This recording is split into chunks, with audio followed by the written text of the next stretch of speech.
korupsi sendiri ini merupakan sebuah tindakan penyalahgunaan, penggelapan uang, dan penerimaan uang suap yang dimana merupakan perbuatan yang sangat buruk dan berakibat kerugian bagi masyarakat dan juga negara, baik dalam bidang politik, sosial, maupun ekonomi. Nah, korupsi ini dapat terjadi kepada seseorang yang memiliki sifat keserakahan dan ketidakjujuran demi memenuhi kepentingan pribadi maupun kelompok. Korupsi merupakan perbuatan amoral dilakukan dengan penyalahgunaan wewenang dan kekuasaan, serta menyimpang dari aturan yang berlaku dan yang dimanfaatkan untuk kepentingan pribadi, orang lain, ataupun juga kelompok.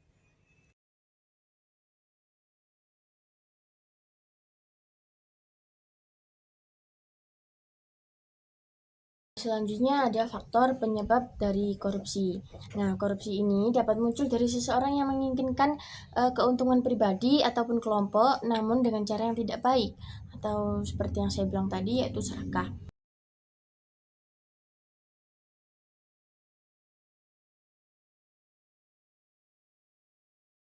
Lalu dari faktor internal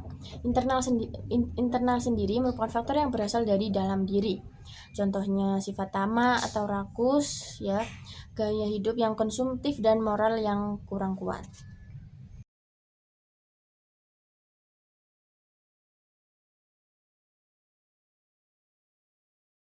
Nah, selanjutnya ada faktor eksternal, di mana faktor eksternal ini bukan dari sendiri, melainkan dari orang lain. Nah, faktor eksternal ini meliputi beberapa aspek, yaitu yang pertama aspek sosial. Aspek sosial ini terbentuk karena kurangnya kesadaran diri dan pendidikan tentang nilai-nilai anti korupsi. Lalu budaya permisif atau toleransi terhadap korupsi, lalu kesenjangan sosial dan ekonomi yang besar. Yang kedua, aspek politik. Aspek politik ini tidak transparan atau akuntabel, kurangnya pengawasan dan kontrol terhadap kekuasaan. Lalu yang ketiga, politisi, birokrasi, dan penyalahgunaan wewenang.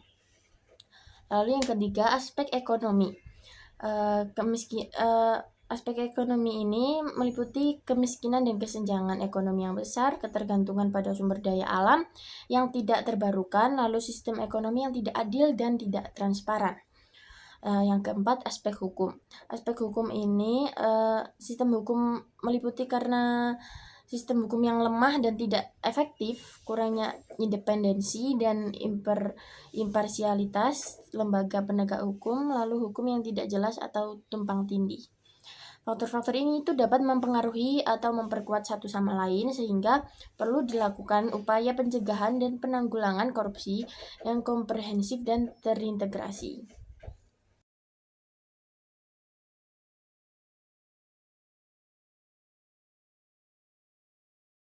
Nah, selanjutnya adalah dampak dari korupsi. Korupsi sendiri merupakan kejahatan yang dapat berakibat dalam jangka panjang maupun pendek. Nah, tindakan korupsi ini dinilai sangat buruk dan merugikan negara dan juga masyarakat. Yang pertama, dampak korupsi itu meliputi melambatnya perekonomian dan membuat kesenjangan sosial. Yang kedua, masyarakat sulit dalam mengakses pelayanan kesehatan dan yang berkualitas. Yang ketiga, kualitas bangunan yang buruk sehingga dapat mengancam keselamatan publik. Dan yang keempat, perubahan budaya dan norma masyarakat. Jadi itu sangat berdampak negatif sekali dengan masyarakat, ya, tentunya masyarakat dari negara yang diliputi oleh korupsi tersebut.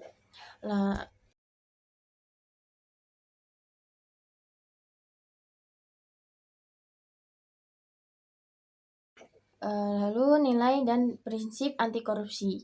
Nah, nilai dan prinsip anti korupsi ini meliputi kejujuran, kepedulian, kemandirian, dan juga kedisiplinan.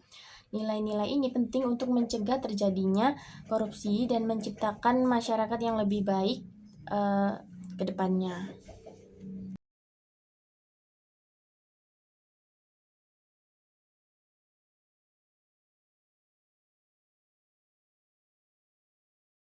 Selanjutnya yaitu pencegahan korupsi. Pencegahan korupsi ini dapat dilakukan melalui pendidikan anti korupsi atau PAK yang menanamkan nilai-nilai anti korupsi pada individu. Beberapa solusi dapat diterapkan seperti memberikan contoh yang baik dan membiasakan kebiasaan anti korupsi. Baiknya seperti dengan pejabat ataupun yang lainnya. Lalu mengintegrasikan nilai-nilai anti korupsi dalam pendidikan.